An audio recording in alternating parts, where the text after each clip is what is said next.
I think this is more than just a family secret. They feel shameful about this.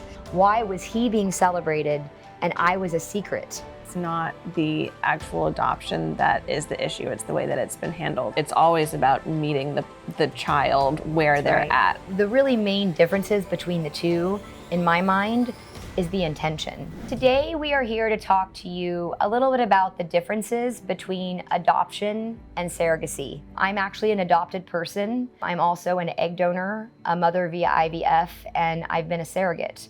And so for myself, this is a topic that I have done copious amounts of research on and also have a lot of lived experience talking about. Not only was I probably one of the first surrogate babies to be born in the United States back in the 80s, I'm also now an intended parent via surrogacy. I'm also a mental health professional that works with kids and teens that have dealt with a lot of these issues in their own lives. So I kind of have personal and professional.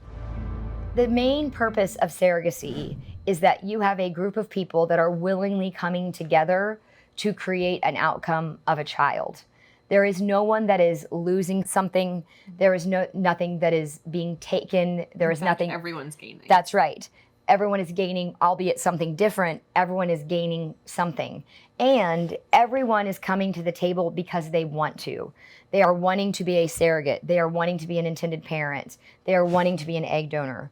But the ethos or the baseline of a surrogacy arrangement that's ethical is that there is no coercion and that everyone is coming to the table for this hero story of creating a child with a multitude of people involved. In adoption, the primary difference is no matter how well the first parent and the adoptive parents get along, no matter how many promises are made, no matter what the situation is, someone being the first parent, is losing something. There is pain and hurt around that arrangement. As hard as it is for some intended parents to hear, no one is entitled to a child. And if you are taking advantage of someone else's trauma, pain, or frankly, their poverty in order to become a parent, there can be issues with that, especially in the private adoption industry. I am certainly not speaking to those that are kind and gracious enough to foster to adopt. That's a completely different topic that has completely different motivations. But in private adoption, oftentimes women say they would only need between $3,000 and $5,000 and they would choose not to give up their baby for adoption. They really want to parent, but they are in a situation in which it's just not feasible, or they know they cannot give the child the life that they deserve. The really main differences between the two, in my mind, is the intention. And so unless it's managed in a way with open honesty, transparency, and no shame, the statistics around adoption versus surrogacy are wildly different.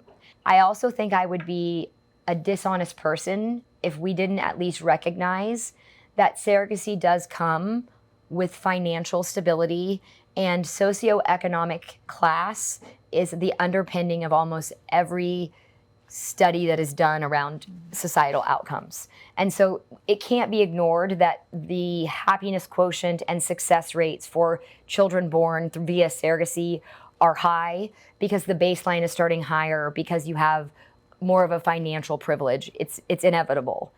That being said, the stats for a person born via surrogate are amazing. They are typically college educated.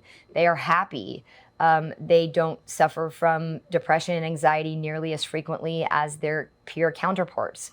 There is a lot of positive statistics to show that ethical surrogacy results in happy kids. On the adoption side, that is unfortunately not the truth. The adoption statistics are quite dismal. There is a much more higher propensity to addiction, to incarceration, to suicide. There is definitely a primal wound that comes in a adoption scenario that is just not present in a surrogacy situation. And I think that intermingling the topics give both a disservice because they cannot be compared.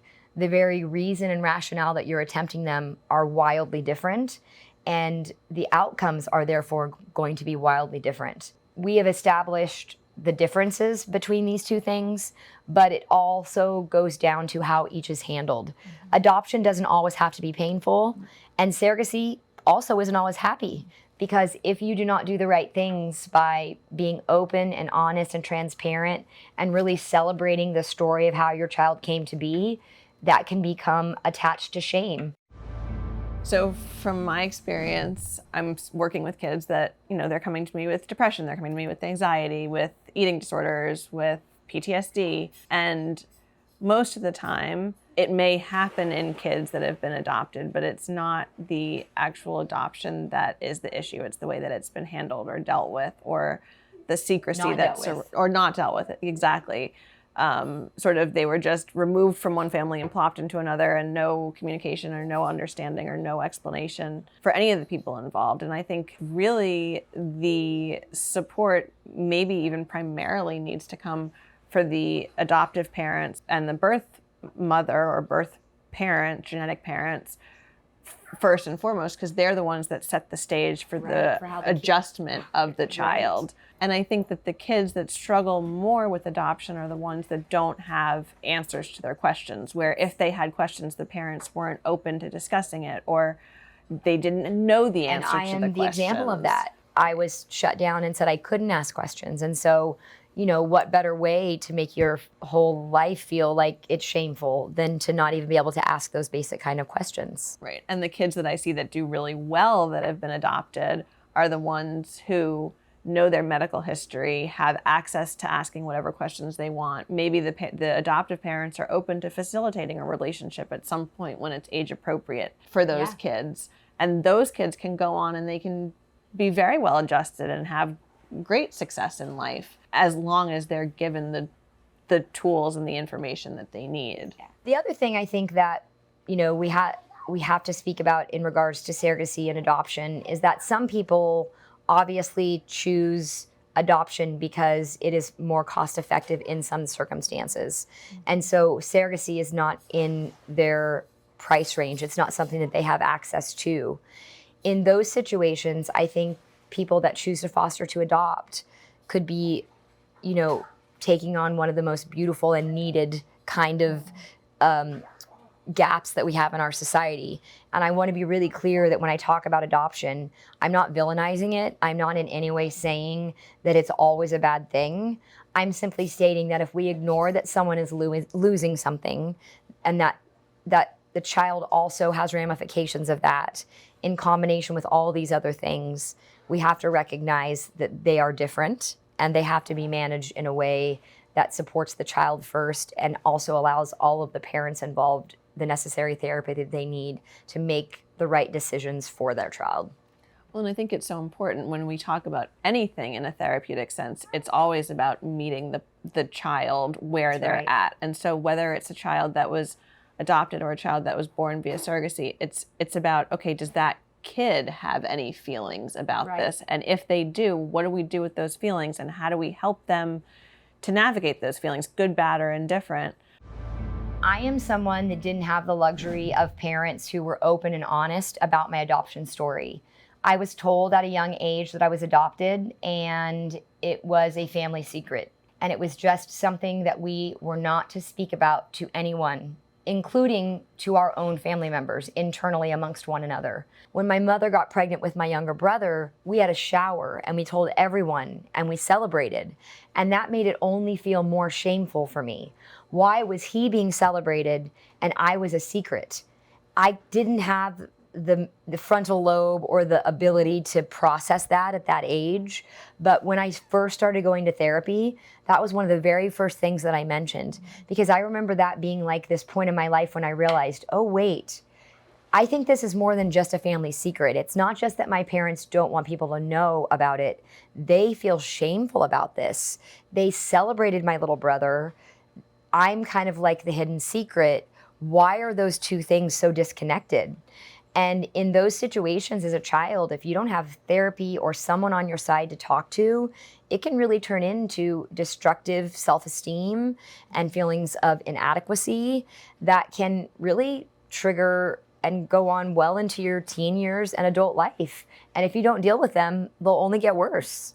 And so I think it's just very important that we continue open dialogue, that we continue to have this be a child-focused process, and that we quit intermingling the studies between adoption and surrogacy, because there are so many vast differences that make it impossible to compare those and come out with a conclusion that is correct and factual. Well, and even if you look at my story, technically I'm related to the surrogate that carried me. So it was essentially an egg donation carried by a surrogate. They happen to be the same person. But even so, I think that goes back to what we were talking about originally, which is the planning and the intention. And I think that's why I don't have any of the attending, adoption primal wound sort of thing, because it was always so many people came together to create you. You were so wanted. And that was the sort of internal core belief in my family, in my family system,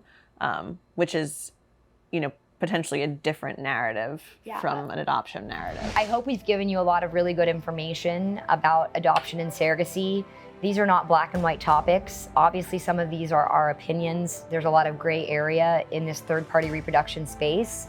But you're sitting here listening to people who have walked in the shoes of an actual and an adoptee or an actual and intended parent. And I think we have discussed a lot of really complex things. And I hope that parents that are looking to pick their path look at this as another tool in their tool belt to make a better and more informed decision. If you're interested in learning more about surrogacy and/or would like to apply to be a surrogate, please check out the links below. And if you're interested in learning more about Leslie's story, check out our next video.